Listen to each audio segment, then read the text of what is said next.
Alright, so in this video, we're taking a look at Godox's newest Supercardioid shotgun microphone. And that's right, I said Godox has made a Supercardioid shotgun microphone. The VDS-M2, and let me tell you something, this bad boy sounds good. It does a lot more than you think it would expect to. I'll give you more on that up next.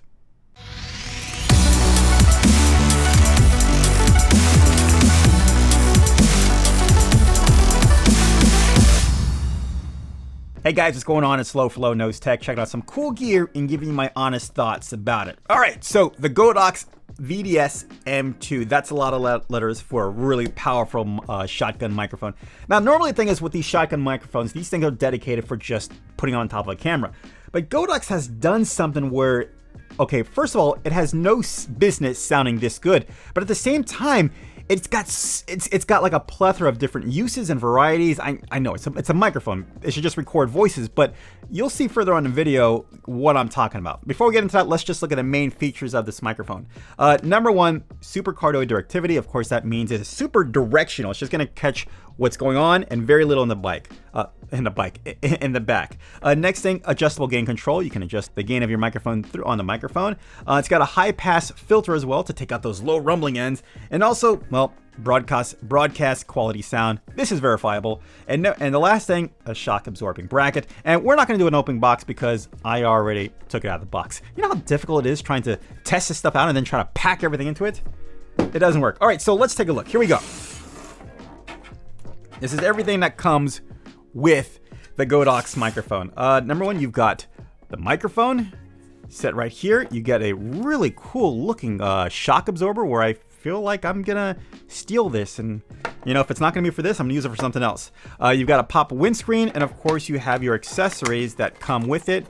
You've got a USB-C cable to USB-A, and you have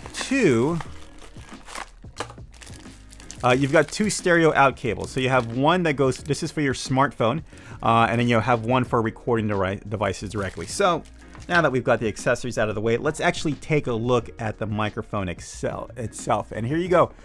This is it right here. It's a gorgeous looking microphone. I mean, if you can just kind of see right here, the size of it fully featured. It's got your trims on the side here, like you would from any other professional microphone.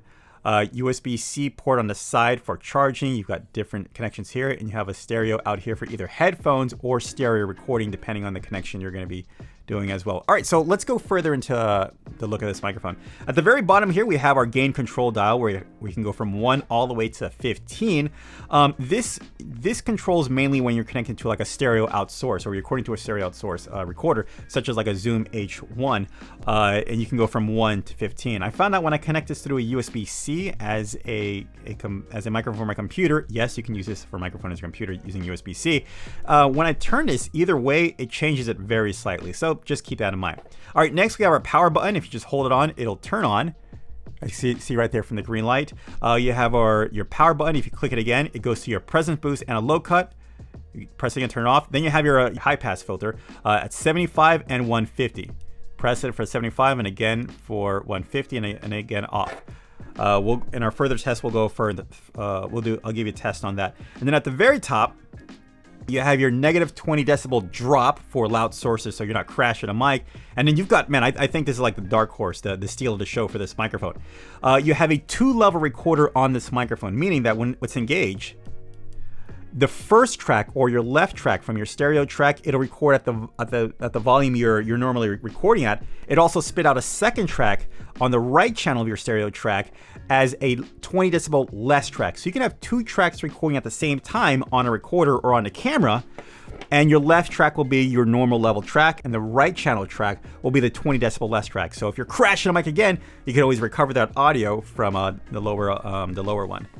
Which is super cool. All right, so this is the microphone. Now, what do you say we actually test this microphone? Right now I'm using my microphone here. We're gonna actually switch this out and get this going. So first, the first test will be using the Zoom H1 handy recorder. And let's get this going. So I'm gonna turn off this microphone right here, and we're gonna connect it straight to my boom arm. All right, so here's your first sample of the Godox VDS-M2, and like I said before, it's connected to our Zoom H1 recorder.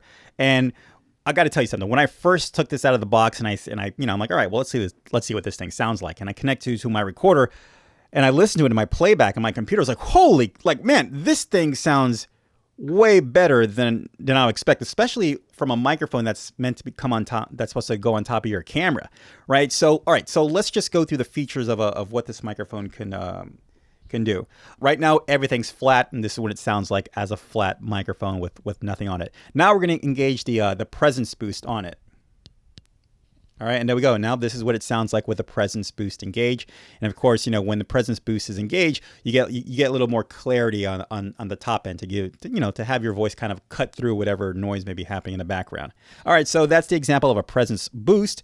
Now let's check out the high pass filters. All right, now we have our first high pass filter, the 75 hertz. I normally use this. I normally use 75 hertz in my professional voiceover work, and that's just to kind of take out the very low rumbling sounds that you may get from like the street or in the AC, or just any things like that. Any small vibrations that may be happening through the household. Now it does have the 150 hertz, and I'll gauge that here. I'm pretty sure you'll hear like a dramatic change in my voice, and 150 is a bit aggressive. The only reason why you would use 150 is if you were actually outside and the wind was aggressive, like there was a lot of competing low rumbling frequencies. Then you want to engage that, but of course it's really going to affect your voice. All right, so let's move on to the next one.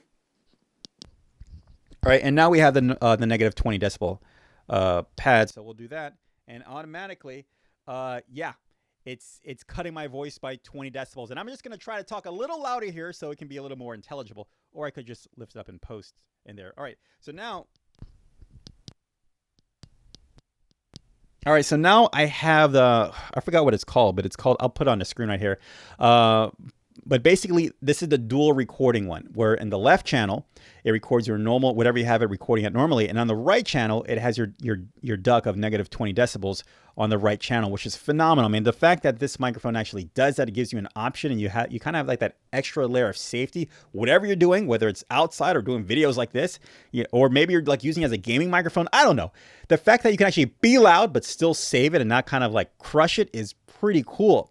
All right, so that's what it sounds like. Let me put everything back on default. And yeah, this is initially what the microphone sounds like. Now, I did say earlier before that you can use this as a USB-C microphone. So now we're going to connect it to my laptop, and we're going to see just how good it sounds like on a laptop. So let's get straight to that. All right, test number 2, connected to our laptop and recording using Audacity. USB-C cable going from the microphone straight into the computer. Yeah, and this is what it sounds like. What do you think? Let me know in the comment section down below, but I think this thing sounds phenomenal. I mean, I think it even rivals like the normal microphone that I use for these talking heads. It just sounds good. I actually used this microphone in my previous video just to kind of get a sense. So if you guys spotted the difference, yeah, I like the difference was minuscule compared to this microphone and my way far more expensive microphone that I use normally for these talking head videos. Yeah, so it's pretty straightforward when you're connected to your laptop. The only thing is you can't do the I guess the left-right channel thing on your laptop. It just goes in straight stereo every single time. So if you wanted to do that, you can. It would only have to be a recorder or on your camera. Now, sticking with the laptop, just one more, just for a moment. Whenever I record it to the laptop, it doesn't affect the sound at all, but as I look at my waveform within Audacity, it has like these weird little characteristics going on in the waveform. I don't want to know what it is. Every now and then, like these random things just kind of pop up. Let me know if you kind of hear something going in the background, but it's just weird how just when I'm recording directly to my laptop or my computer within Audacity, I get these weird little like bleep things within the waveform.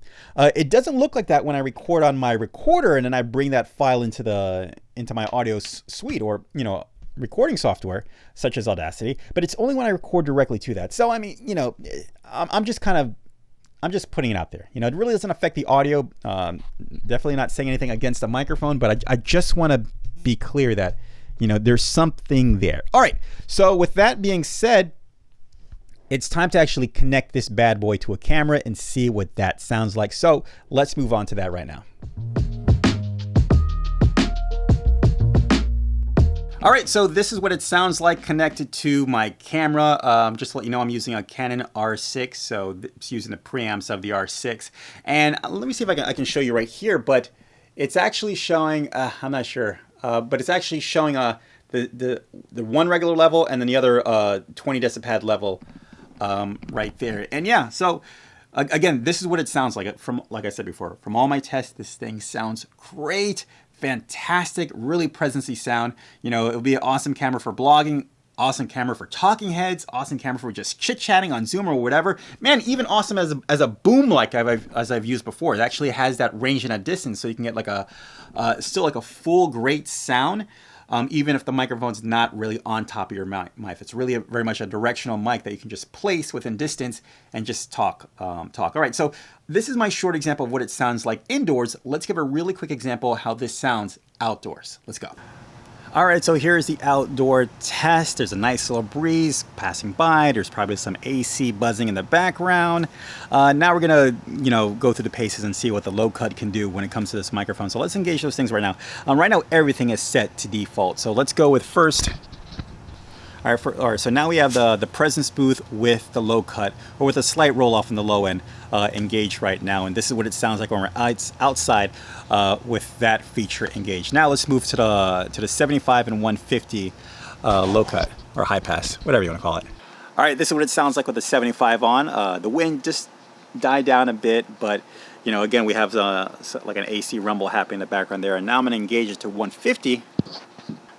Man, this whole vlogging thing, holding your hand is a pain in the butt. All right, so now this is what it sounds like on 150. Again, it's probably gonna be really aggressive in changing the sound of my voice, but does it sound differently engaging with, with like the AC and the wind? Let me know in the comments section down below, but from my experiences, yeah, it really minimizes those things, but at the expense of kind of like making your voice or my voice sound the way it sounds like right now. All right. And yeah, that's about it. All right, let's go back inside and I'll give you my final thoughts. What I think about this microphone. Good, thanks. Let's go. All right, so we're back and my final thoughts. Right now, I'm using the Godox VDS-M2 as my main boom microphone, so you can kind of get a sense of what that looks like and also what it looks like. I mean, there you go. Like I said before, it actually does work the same exact way, so you can hear the sound quality about that. All right, so yeah, the Godox VDS-M2. My final thoughts when it comes to this microphone. Is this dropping? Yeah, it sure is. That's the fault of the thing. All right, so my final thoughts. Yeah, well, obviously what you've heard so far, this is a really good, amazing, really good, solid sounding microphone, especially when you connect to your USB-C. You got that versatility, connected to a recorder, connected to your camera. Man, you can just do so many things, and on top of the variety of things you can connect it to, it's the two different ways of the low cut. You have the presence boost in it. You have the dual recording option for that. The negative 20 boost, the gain as well. Like it's kind of more than what you've asked for at a really good. I think at a really good price. Obviously I said it, like my previous microphone that I normally use, that's like a $300 microphone. This falls way under that. So Godox, really good. I'll leave a link to the description down below so you can check that out. Yeah, they did a fantastic job when it comes to this microphone. Now, my hiccups. Oh man, I wish I mentioned this before. It's got a built-in battery. It charges through USB-C, and yeah, and it automatically powers on when you connect to those devices. So that being said, it's also got, I haven't used this long enough to give you like a fair perspective of sense of how long the battery uses, but I charged it initially the first time that I had it, and I've been testing it for probably like, a good week and a half now, and it still hasn't died. So it's, yeah, I expect you probably get probably 5 or 6 hours, yeah, it doesn't show. Well, I'll if I can, I'll leave a little graphic with the exact numbers that they advertise. But yeah, okay, so going to, I like the sound of it. I like the versatility. I like the compactness, the features that come with it. It does have that weird little, blip thing that happens when you're recording in Audacity or your recording software, which is weird. I wish this microphone at the same time, it sounds so good. I wish that it was an XLR microphone, right? Like, just give me one more option to connect it to something. It sounds too good to be just like a camera microphone with a USB-C microphone. It's got to be like, an XLR microphone. There's that. As far as if I had one big gripe on it, like just a little pink, pink on it, during all my tests, I noticed that it did have an audible noise floor. Nothing that was crazy, nothing like, no, forget about this, like this mic sucks. Like, no, like not even close to that. There is kind of like a little noise floor when it comes to it. Something that can be easily taken out with like a noise gate or noise reduction, like not a problem, right? If you're used to like setting up audio, you're good. If you're just doing talking heads like this and you've got something in the background, you're not gonna notice it. But if you're gonna be like audio peeping, right? You're like, well, what does this thing really sound like? You may hear kind of like a noise floor. If you're really looking for it, you may notice it. That's about it. But yeah, that's it. The Godox VDS-M2, and I love this microphone. It sounds really good. What are my recommendations? Yes, absolutely. If you're looking to get a microphone that can do kind of like everything, definitely recommend the Godox VDS-M2. All right, guys, really hope you found this video helpful and enjoyable. As always, leave a comment down below. Let me know what you thought about the microphone. And also, I'll leave links down as well so you can pick up your own microphone and see other reviews as well, guys. All right, that's it. I will see you in the next video. Remember, learn, do, and share. Take care. Bye. This is a good microphone.